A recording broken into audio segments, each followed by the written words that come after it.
Hey everybody, this is Zach Rosen from The New Gay. I'm here in Washington, D.C. with someone that is potentially less excited to talk to me than I am to talk to him. This is Stephin Merritt from the Magnetic Fields. Stephen, how are you? I'm well. How are you? I'm doing well. Good. Stephen's given me about 10 minutes of his time, which was really nice of him. We're in the middle of sound check. Yes.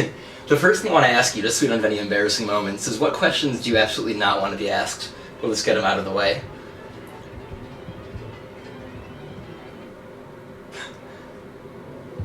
What was that? I have no idea. Well, the questions are themselves embarrassing, so I don't want to give you a list of what the...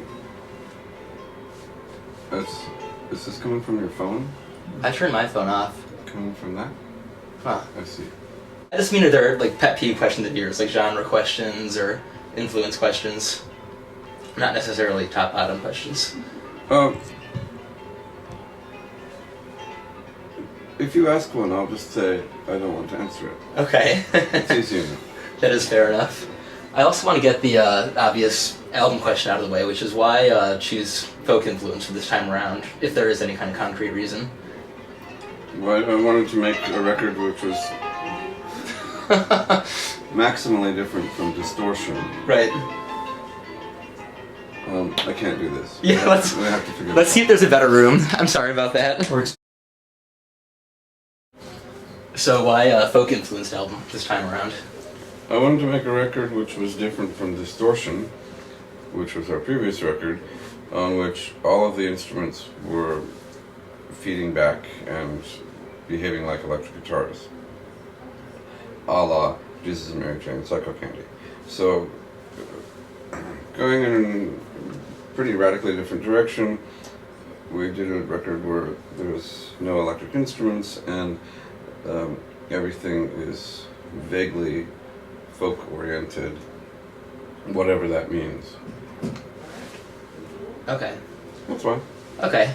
And do you think your fans tend to have a preference toward what kind of genre exercise you're doing, or do you think they stick with you no matter what? I don't care. Okay. Which leads me to my next question too, which is you've got kind of a prickly reputation as well. Is that something? Yeah. I mean, is that something one cultivates for the sake of being in the public eye? Or No, I just am subject to occasional interviews from amateur journalists and student newspapers who then make disparaging comments about me, but don't mention that they are themselves 17-year-old neophyte interviewers who were intimidated by me to begin with. right. So they nervously ask me stupid questions. Okay. The aforementioned stupid questions we won't be getting into. Right. Right. And how much tolerance do you have for kind of gay-oriented culture questions? If I can answer them, fine. If I Okay. can't, I just say I can't. Okay, I just don't get a lot of chances to talk to someone like you, which is, you've been making music out in the gay scene for a really long time, in a way that's, I think, been inspirational to a lot of people. Have you seen the scene change in any ways that you find to be noticeable, whether good or bad? Yeah, everybody died. Mm-hmm. So there really aren't more than 2 or 3 people of my age that I ever get to talk to, because they all died. Right. And that was the principal event of the last 20 years. I know I've asked this before, but do you think we could ever, or do you think, how long do you think it'll take us to regain the kind of queer vanguard that I think we might have been brewing before that happened? A few decades. Okay. And how much of a A loss? generation. Right? Yeah. How much of a loss are we at without it? How can we tell? True.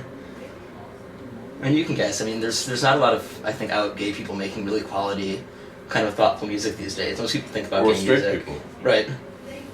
Yeah, but there's a broader pool of straight people.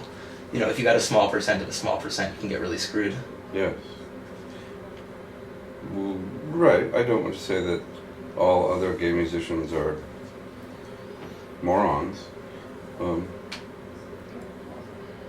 I can think of one who isn't. Who? That would be the embarrassing question. Okay. Sorry. Yeah.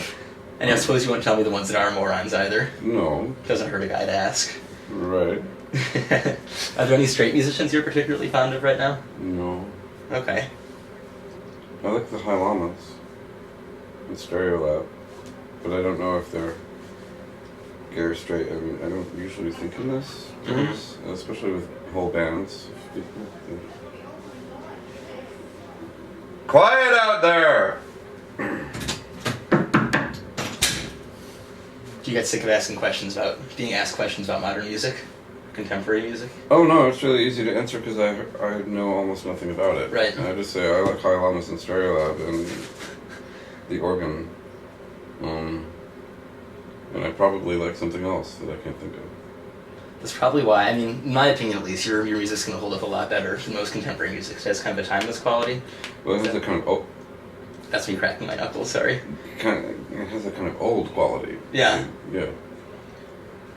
Well, old music tends to age better, paradoxically. I think. Well, we don't know yet. That's true. Well, I mean, Cole Porter versus Cyndi Lauper. Well, Cyndi Lauper went out of fashion and then came back in. Okay. Everything is, ridiculous 10 years later and then comes back into focus again. How long do you think this current synth revival is going to last? As someone that's done really I'm good not synths. aware of a current synth revival. Okay, there's kind of a trend right now that everything sounds kind of electro. Stuff that you were doing, longer ago than this, everything's kind of electro blinks. There's electro rap, electro pop, electro rock. Does it sound any different from the others? Just overproduced more. There's auto-tune now. Uh-huh. I mean, I guess... Oh, sorry, go on. What makes it more electro than it was before?